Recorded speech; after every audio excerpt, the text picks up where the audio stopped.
guys, so this is part 2 of my BlizzCon coverage, and it is for day 2, and of course we are just going to be doing highlights of what happened on day 2 of BlizzCon. Now day 2 of BlizzCon really wasn't as exciting as day 1 because day 1 they had all this new stuff they were introducing and they were talking more about it, but day 2 seemed to be a little bit more low-key. They started the day off with the World of Warcraft live raid, which if you're into watching that, it is very interesting. But I'm not like hyped up about it. But it was a very interesting show. Then they had their first panel, which was Overwatch Origins, which I actually got it wrong when I talked about day 1. It's not a first person shooter game, it is a team shooter game. So it's kind of like, just for me watching it, it kind of reminds me of Call of Duty, which, if that's the kind of gameplay it's going to be, I think it's going to be fun for those people who love Call of Duty. For me, I'll be trying it for the first time because I'm not a, first person shooter game kind of person. So we'll see what happens. They also showed differences between like actual gameplay and their trailer side by side so you can see the graphic difference that they used. And their gameplay actually looks a little bit more vivid, like the colors are brighter, just more in depth than their trailer was. So they didn't really talk about much during that. Then they had a Heroes of the Storm deep dive panel, which they actually introduced Sylvanas as another hero class for Heroes of the Storm, which I am personally very happy for because Sylvanas is like my favorite character in World of Warcraft. So I am super happy to hear that I will be able to play her in Heroes of the Storm. Can't wait to play this game. It just seems more and more amazing the more I watch about it. So the interesting thing is that they actually had a power outage during this point, and during that power outage, they kind of used that time to do Q&As because they couldn't really obviously do much else. So they worked their way through it. It worked for them. So after that, they pretty much talked about the StarCraft 2 Legacy of the Void multiplayer, pretty much just talking about how it would work for multiplayer systems. I really wasn't that interested in that panel, so I didn't watch the whole thing. But for those of you who actually watched or went to BlizzCon, leave me comments down below. Let me know if I missed anything of interest. So, because like I said, I didn't watch the whole thing. I wasn't that interested in it.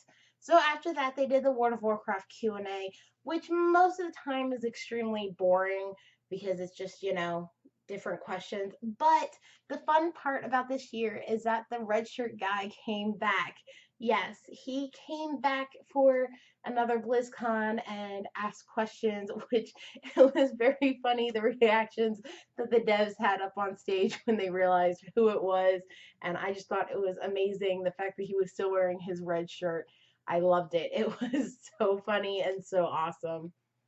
So after they finished with their Q&A panel, they showed us for the first time at BlizzCon a kind of documentary that they did for their 10-year anniversary, and it was called World of Warcraft Looking for Group.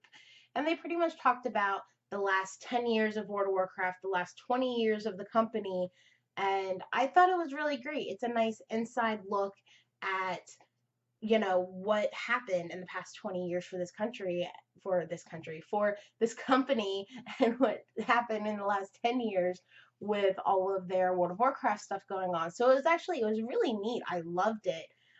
They definitely have that up on their website for you to watch. So I'll leave a link down below to that as well so that you can watch that video because it was really great, and it was a really great inside look at how everything happened, and it was just amazing. I can't talk enough good about it. So, of course, they ended BlizzCon with a concert. As always, they had the level 90 epic Tauren chieftain, elite Tauren chieftain performing as an opening for Metallica. And they even had a funny little skit going on with that where they leveled up to level 95, and then they had issues leveling up to 100. So instead of them being, level 90 Elite Tauren Chieftain, now they're just Elite Tauren Chieftain. So it was really great, very enjoyable, and they even introduced a new song for the Alliance side. So I think that's really sweet and nice of them. And then, of course, you had the Metallica concert, and you can't go wrong with the Metallica concert. I mean, Metallica is great, and they're nice old school. So if you followed me on Twitter, you pretty much saw most of my tweets that I was tweeting yesterday during the second day of BlizzCon, which really wasn't much because, like I said, there wasn't much going on. So I hope you guys enjoyed all of my, overall coverage of the BlizzCon event. I know this video is a lot shorter than the first one, but like I said, there really wasn't much going on to really talk about. So let me know down below what you guys thought of this year's BlizzCon. Personally, I think it was amazing. They introduced a lot of new stuff and they talked about a lot of new stuff, which was great. And I one of the best BlizzCons ever, I think, personally. So I hope you guys have a wonderful day.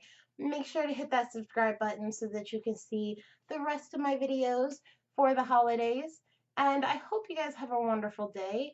Check out all my social medias. They'll be in the drop down box below.